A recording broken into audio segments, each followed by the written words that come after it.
It's your boy John the Liquidator coming back with another video. So it looked like Todd Monken has wrapped up another one-on-one interview and detailing his game plan truly for the 2026 season. Guys, for this one here, we got to go all the way up to Cleveland. Let's get it. Let's go.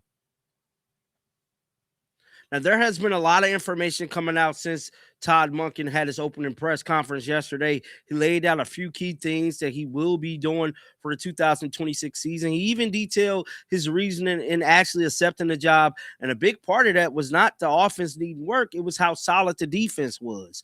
We know that the Browns have a top 5 defense throughout the entire NFL. One of the biggest conversations that has been talked about is none other than Jim Schwartz. Will Jim Schwartz come back?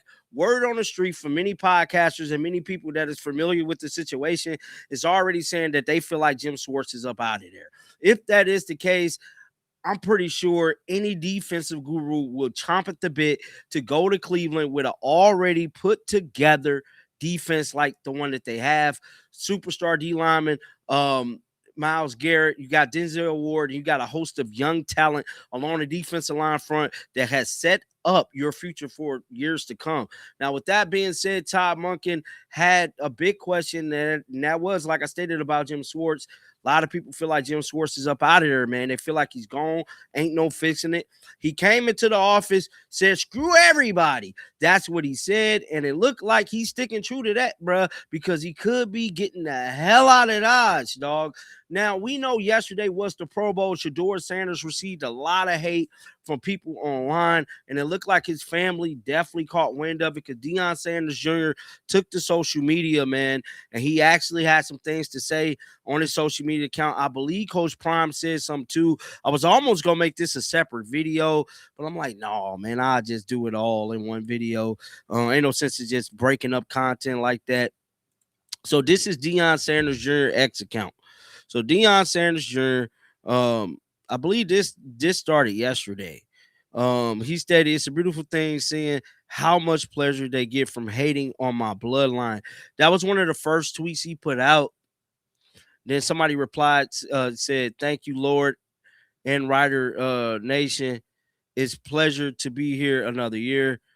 I don't know who that is. That ain't got nothing to do with that. So disregard that. Now, we reported on this morning. This is the message that Shedeur Sanders had put out. He said, thank you to all the coaches, players, and fans for allowing me to be a part of the Pro Bowl. It was an amazing experience connecting with the guys, learning and growing. Truly grateful for the opportunity and hoping to stay connected. Thank you, God.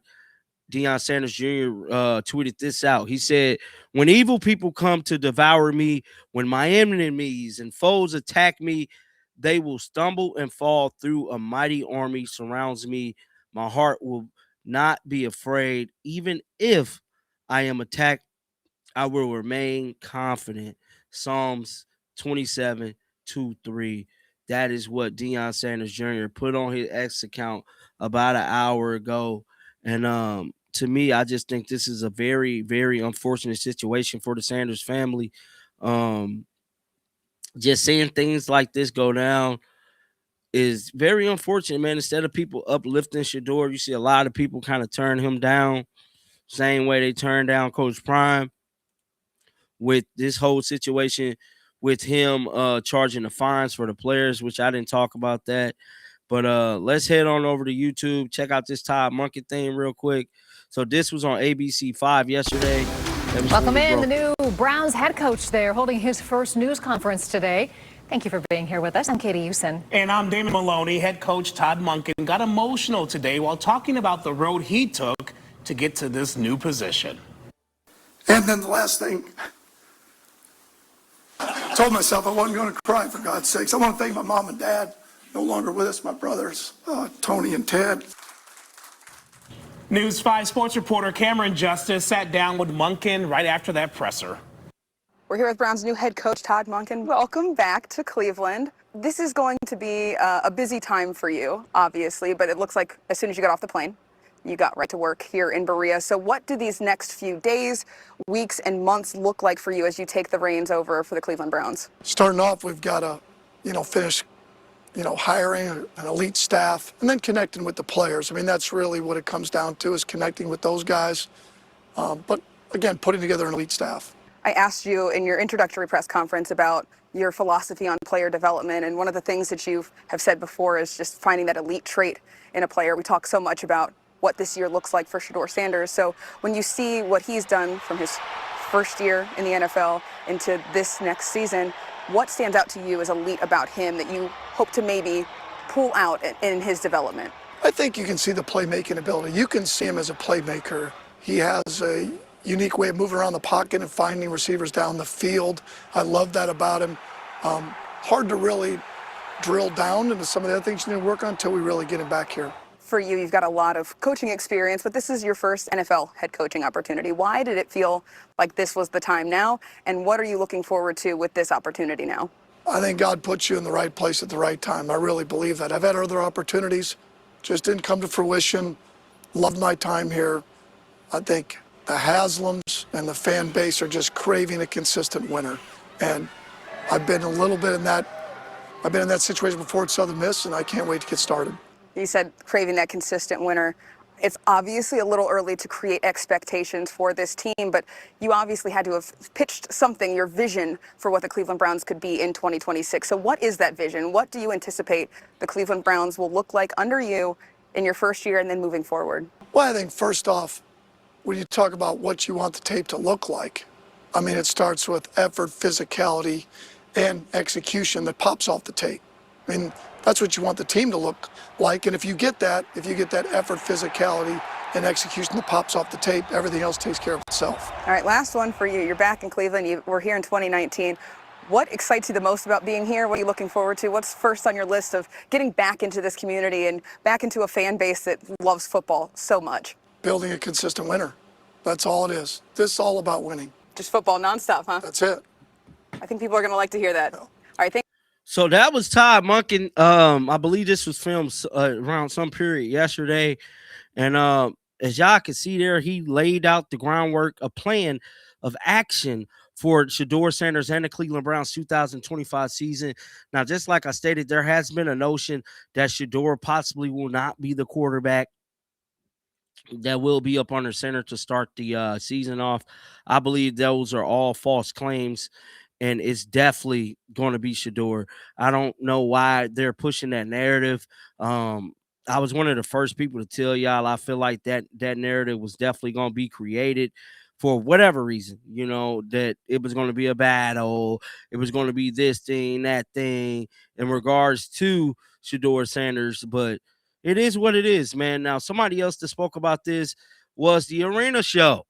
They had a segment today where they talked about Shedeur Sanders and they spoke about his performance at the Pro Bowl. Let's give it a listen. To me, it just shows a little bit more of that it factor, man. It's the Pro Bowl, but guys still get nervous. I'm telling you, when you're amongst all those stars, and you know it's like, oh yeah, it's a play around game, but you still get nervous a little bit, right? Yeah, right, G? Sure. You still like, oh shit, like, you know what I'm saying? That's Calvin Johnson. That's, you know what I'm saying? The guys are still there, so you still get a little nervous. And the quarterbacks, they usually kind of discuss like, all right, who gonna go first? Who wanna start this thing off? And for Shedeur to say, man, I got it. You know, it's hard to make that dude nervous, man. He grew up in that spotlight, and it just shows me like that it factor, man. To come out, you know, throw 2 touchdowns. He threw 2 picks, but to throw 2 touchdowns, to just say, I got it.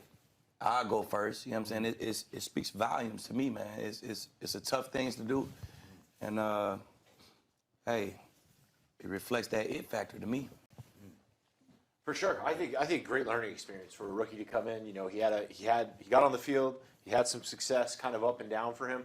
And I think like with Shedeur, like he's got a vision of greatness, right? Like he has this big personality, but you know, growing up with Dion and stuff like that, he envisions greatness. So for him to go to the Pro Bowl and be around greatness and pick Joe Burrow's brain, Flacco's brain, talk to all the wide receivers and stuff like that, I think it's awesome. I think, you know, put it on the resume, take a week or two, get your mind right, and then attack this because you got to go earn that starting job. So really excited with where he's at. And I think this is all just building into his confidence, and hopefully he can turn all that into the starting job.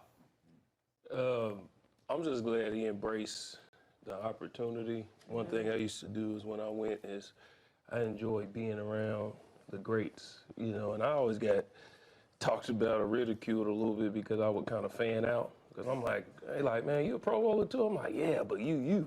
You know what I'm saying? I just, and I would just sit, I would just sit and learn, listen, hear different things, and try and take it back to my team.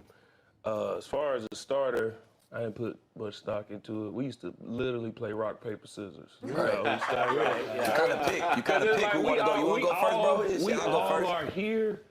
We all are here. We all Pro Bowlers. So whoever go out there first is like, we all gonna play.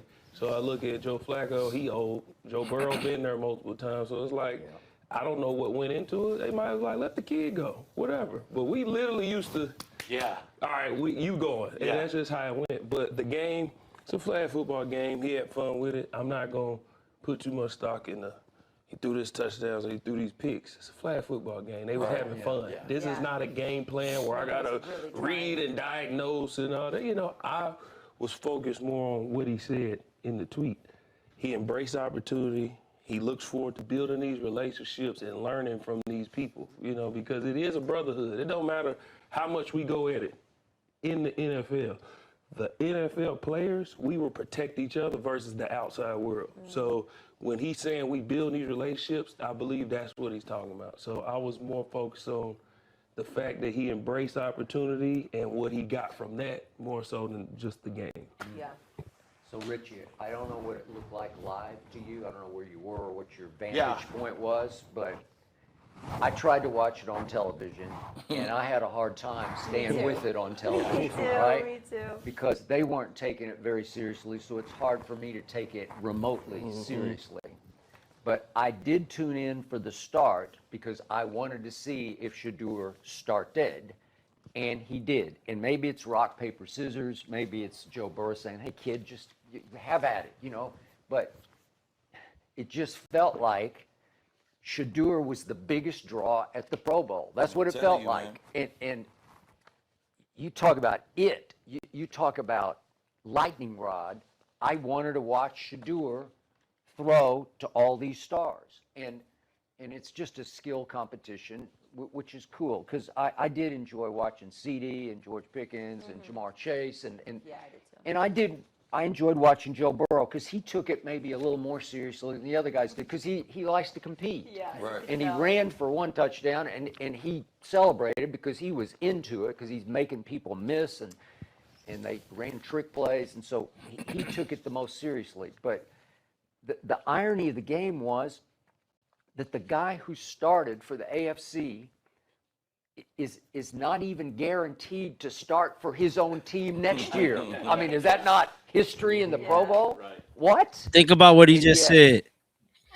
I do love watching Shedeur Sanders throw a football because he was born to throw a football, and it is sweet and it is deadly accurate. So he's like made for this, man. This is because it's just 7-on-7. You know, it's just it's just pure skill. That Shedeur was a thing last night for all those guys on the field. I think they really honor what you see in him. They see Deion's son. They see born to play in the National Football League. And I know Shedeur said yesterday on Kay Adams' show that what he did last year in his 7 games that he started proved, this was his quote, proved I can dominate in this league. Now, that is what we talked about earlier when he said that, but I feel as if people took that out of context. He was speaking probably within himself, but I want to know y'all thoughts down in the comment section right now. Make sure y'all keep them bills on. I will be back with more content. And until next time, man, shake the damn haters off. I'm out of here, bro. Peace out.